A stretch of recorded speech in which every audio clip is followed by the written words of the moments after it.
Москвада кыздар ичет, Москвада кыздар жаман, Москвада кыздар клубка барат, гостиницага барат деп жаман ойлоп жүргөн инсандар бар экен. Мен азыр бир видеону көрүп калдым. Чындыгында ал видеону көрүп алып ачуум келди. Диним чыкты дейт го. Ал видеону Инстаграмдан ушул Москвада жүргөн эжелери жөнөттүр да. Эмне үчүн биз Москвада тырышып, бала чакам деп, үй бүлөмдү багайын деп, үй бүлөмө жардам берейин деп иштеп жүрсөм, эмне үчүн ушуга окшогон акмактар биз тууралуу жаман сөз сүйлөйт деп бир видеону жөнөттүр.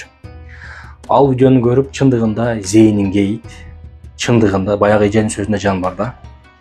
Бул жакта үй бүлөм, бала чакам деп жүрсө, кээ бир инсандар ушул Москвада кыздар тууралуу өтө туура эмес оюн жеткизип, туура эмес сүйлөгөндөр бар экен. Ал баланын видеосу лайк алып, просмотр алып, ушинтип көрүнүп атат да эми Инстаграмдачы. Мен азыр ошол баланын видеосун коеюн. Биринчи, менде ынсап бар. Ал баланын жүзүн жаап эле коеюн. Үнүн угуңуздар. Анан үнүндө сөгүнгөн жерлери бар, аларды дагы кырып койдум мен. Себеби менин видеолорумду ошол чоң апалар көрөт, эжелери көрөт дегендей, аларга мен уят болгум келбейт.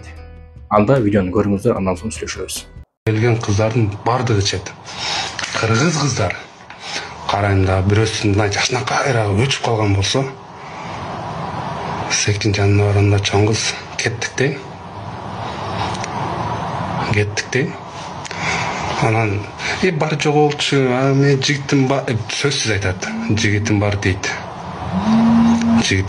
Анан мына десе, майыл жоголанда дейм да, экинчисине барам мен. Била мен акылдуумун бизде. Экинчисине барам да, анан чоң кыз кеттик бас. Не басың бул жакта? Метро Измайловскаяда Гама деген эме бар, билесиң да, Гамадан бир 19 этаждан бир комната алып коюн. Суткага калалы.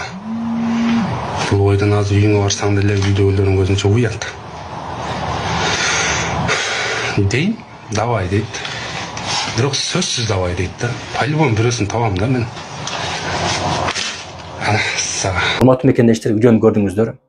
Эми мен сиздерге Москвадагы мигранттар тууралуу сүйлөй бергим келип атат. Именно ушул мигрант эжелер тууралуу.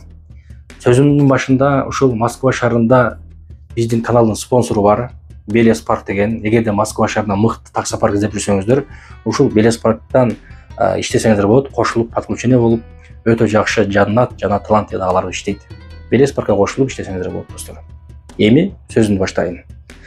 Чындыгында байкайсыздарбы, ушул Москвада 5 жыл жүргөн дагы, 10 жыл жүргөн дагы эже агалардан сурасаң, кече эле келдим эле, арадан бат-баттан 10 жыл өтүп кеттиптир.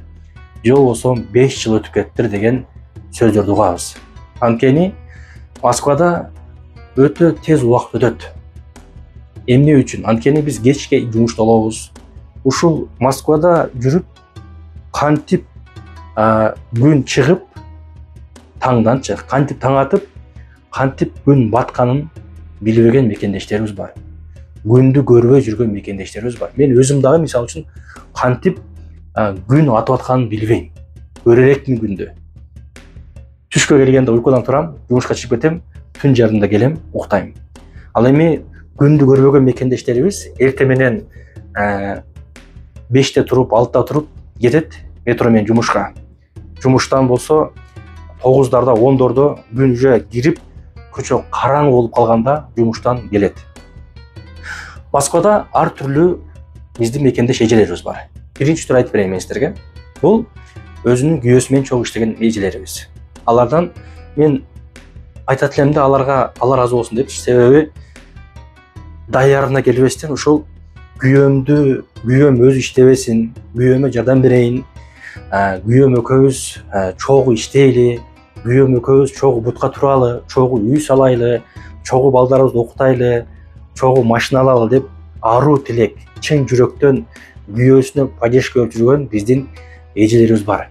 Өтө сонун туугандар. Бул да болсо аял затынын акылдуулугу да, күйөөмө жардам берейин деген. Мен байга тиейин, мен башкага тиейин эмес, мен чогуу күйөө менен бай болоюн деген эжелерибиз бар. Ал эми дагы бир карындаштарыбыз бар, эжелерибиз бар. Булар турмушка дагы чыга элек. Ошол Кыргызстандан келип иштеп жүргөн мекендештерибиз. Булар Кыргызстандагы ата-энесин багып жүргөндөр, Кыргызстандагы инилерин үйлөнтөм деп жүргөндөр, Кыргызстандагы студент инилерин багам деп жүргөндөр, окутуп ошолордун контрагын төлөп жүргөн карындаштарыбыз бар. Булардан да Алла ыраазы болсун, ушул үй бүлөсүнө жардам берейин деп, үй бүлөсүн багайын деп жүргөн карындаштарыбыз бар. Дагы бир түрлүү эжелерибиз бар. Булар эми жашоодон адашып, туура эмес күйгө чыгып дейбизби, эми жашоолор кандай болот экен? Күйөөсү менен тагдыры бири болбостон ажырашып, ошол балдарын же күйөөсү карабай, алимент төлөбөй, балдарын бакпай, булар таштап кеткен эжелер бар да. Ошол эжелер болду, мен күйөөдөн ажыраштым деп өзүм билгендей кылайын деп жаман жолго кирбестен, ошол жетим калган балдарыны өзү багайын, ошолорду бутка тургузайын, окутайын, чокутайын, элден кем кылбайын деп ошол Москвада иштеп, балдарынын келечегин куруп жүргөн эжелерибиз бар. Балдар үчүн, ата-энеси үчүн, инилери үчүн, бир туугандар үчүн жүргөн биздин эже карындаштарыбыз бар. Ал эми дагы бир түрлүү анча-мынча тентек кыздар бар. Эми булар Москвада мисалы үчүн клубка барбаган кыздар жок дебейм. Москвада клубка барган кыздар бар. Эми ушул жерден суроо. Боптур, Москвада клубка барган кыздар бар экен. Кыргызстанда клубка барган кыздар жокпу? Башка мамлекетте клубка барган кыздар жокпу? Бүт эле мамлекетте бар да. Түшүнөм. Анча-мынча тентек кыздар бар. Анча-мынча тентектик кылып ушул жаман жол жүрүп калган кыздар бар. Бирок бул дегени бүт Москвадагы кыздар жаман деген сөз эмес да. Москвада айтып атпаймынбы? Үй бүлөм үчүн, күйөөмө жардам берейин, балдарымды бутка тургузайын, балдарым менен чогуу келечек курайын, ата-энемди багайын деп жүргөн биздин мекендештерибиз бар да. Мага бир эжебиз айткан эле. Ошол иним дейт, мен 4 балам бар, күйөөм жок. Ошол 4 балам үчүн мен Москвага келгенмин. Ошол 4 баламды окутайын дедим, чокутайын дедим, үйлүү кылайын дедим депчи. 10 жылдан бери ошол Москвада жүрөм. 4 баламды окуттум. 4 баламды бутка тургуздум, үй салдым. Эми мен Кыргызстанга барып, эс алсам болот деп өзүнүн ичиндеги нерсесин айтып берген да. Мен айтайын деген максат, урматтуу мекендештерим. Москвада өтө көп биздин кыздарыбыз иштейт. Арасында анча-мынча тентектик кылган кыздар болсо, аларды деп бүт Москвада кыздарды жаман ойлоштун кереги жок. Анткени ушул айттым го, Москвада ушул иштейин, тытынайын деп керек болсо анча-мынча эркек караганда эркекче жүрүп, үй бүлөсүн багып, бутка тургузуп, бүт бир туугандардан жардам берген эжелерибиз бар. Мына мен өзүмдү мисал алайын. Менин бир тууган эжем ушул Москвага биз жаш кезибизде келген, апам экөө иштеп. Апама жардам берип, бизге жардам берип, биздин кийимдерибизди кылып, апама бизге үй салып берип, үйдү бүтүрүп, андан кийин турмушка чыккан да. Мына жумуш үй болуп ошентип жүргөн мекендештерибиз канча көп. Келиңиздер туугандар, ушул ошогон тентектердин сөзүнө көңүл бурбай, мен жаман ачуум келди да. Мындай болбойт да. Өзүңдүн карындашыңдай көр ар бир нерсеничи. Андай кылып коюң керек эмес.